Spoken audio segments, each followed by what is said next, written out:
আপনি আমেরিকাতে যে দেখেন বিচারকদের বয়সের কোনো ব্যারিয়ার নাই। সুপ্রিম কোর্টের বিচারকদের বয়সে রিটায়ারমেন্টের কোনো এজ নাই। যখন উনি ইচ্ছা করবেন রিজাইন করে যেতে পারেন অথবা মৃত্যু পর্যন্ত থাকেন।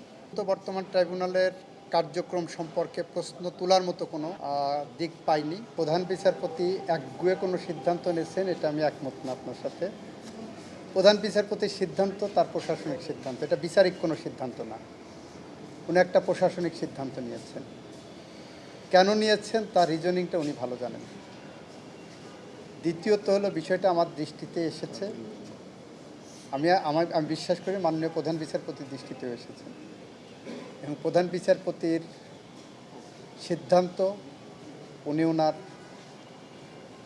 মেধা, প্রজ্ঞা এবং অভিজ্ঞতা দিয়ে পুনর্বিবেচনা করবেন বলে আমি আশা করি। এতটুকু বলতে পারি। কিন্তু এই সিদ্ধান্তের বিষয়ে আইনমন্ত্রী হিসাবে ওনার সাথে বার্গেনিংয়ে যাওয়া বা কোনো ইনফ্লুয়েন্সে যাওয়াটা আমি মনে করছি যে ঠিক হবে না। আমি অত বেশি আশাবাদী না। আপনারা আশা করেন, আমি অত বেশি আশাবাদী না। দেখব কতটুকু আনা যায় বা ভবিষ্যতে আনার জন্য নিরন্তরভাবে কাজ করা যায়। বাজেট অধিবেশনে না উঠলে পরের অধিবেশনে উঠবে। আমরা 17ই মে, এই মাসের 17ই মে মানবাধিকার কমিশন আইন এবং এনফোর্স ডিসঅ্যাপিয়ারেন্স ল, যেটা গুম সংক্রান্ত আইন, এই দুইটার কনসালটেশন মিটিং কল করেছি। আমরা পর্যায়ক্রমিকভাবে সময় মতো এগুলো সামনে আনব। সরকার বলতে এই অর্থে আইন মন্ত্রণালয়কে বোঝায়। আইনমন্ত্রী হিসাবে এই ধরনের কোনো বক্তব্য আমরা বলি নাই, সুতরাং অন্য কে কী বললো সেটা আমার কাছে কগনাইজেবল না। এই বিষয়গুলো আমরা সমস্যা হিসেবে চিহ্নিত করেছি, সমাধানের পথ খুঁজে বের করব।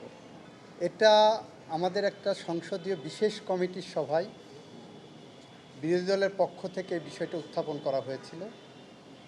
আমরা বলেছি এটা আলোচনার ফোরাম এটা না, আমাদের সংবিধান সংশোধন সংক্রান্ত যে কমিটি হবে সেই কমিটিতে এটা আলোচনা উত্থাপন করলে তখন আমরা আলোচনা করে দেখব এর প্রজ অ্যান্ড কনস, কারণ এটার সাথে সংবিধান সংশোধন জড়িত। সেখানে আলোচনা করবে।